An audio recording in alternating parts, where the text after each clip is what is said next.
এই তো আজকে আপনাদের মাসকলাইয়ের ডাল রান্না করা দেখাবো, সঙ্গেই থাকুন। মাসকলাইয়ের ডাল পেঁয়াজ দিয়ে দিলাম। এই ডালটা আপনারা কে কে চেনেন আমি জানি না, তো বগুড়া দেশের মানুষ এই ডাল চেনে, এটা মাসকলাইয়ের ডাল। হলুদ দিয়ে দিলাম, তারপরে কাঁচামরিচ, পিসা কাঁচামরিচ দিলাম। কিসের জন্য? গোটাল কাঁচামরিচ দিলে তো ওটা চোচা চোচা হয়, আমার বাচ্চা খেতে পারে না, ওই জন্য পিসা মরিচ দিলাম।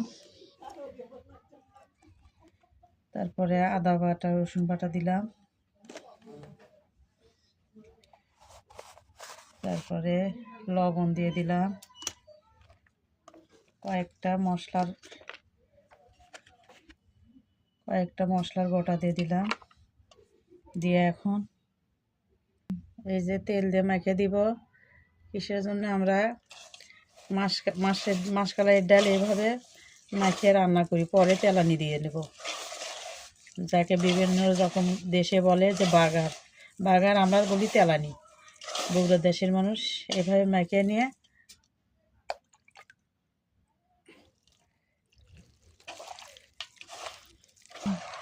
এই তো এইভাবে মাখিয়ে নিব। নিয়ে পানি দিয়ে এখন জাল করে, বেশি করে জাল করে ঘন হয়ে আসবে যখন, তখন আমি তেল দিয়ে তেলানি দিয়ে নেব। এই তো পানি দেওয়া হয়ে গেছে, এখন আমি তুলে দেব। এই যে ডালের বলক উঠছে। এই মাসকলাইয়ের ডাল কিন্তু ইচা মাছ দিয়ে খাওয়া যায়, বড় মাছের মাথা দিয়ে খাওয়া যায়, যেরকম করে খেতে চাইবেন ওইরকম খাওয়া যাবে। মাছ দিয়ে হোক, ইচা মাছ দিয়ে হোক, এরকম করে খাওয়া যায়। কিন্তু আমি এমনিতেই রান্না করছি, কিসের জন্য? আমার বাচ্চারা মাছ পছন্দ করে না দেখে খালি ঘাটতেছি। তো বলক উঠছে, সঙ্গেই থাকুন, দেখুন।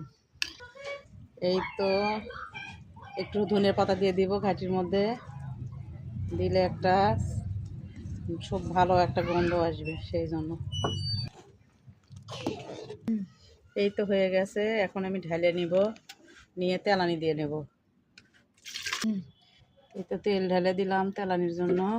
পাতা দিয়ে দিলাম, রসুন কুচি দিয়ে দিলাম, পেঁয়াজ দিয়ে দিলাম। এই তো পেঁয়াজ ভাজা হয়ে গেছে, এখন আমি ডাল দেব।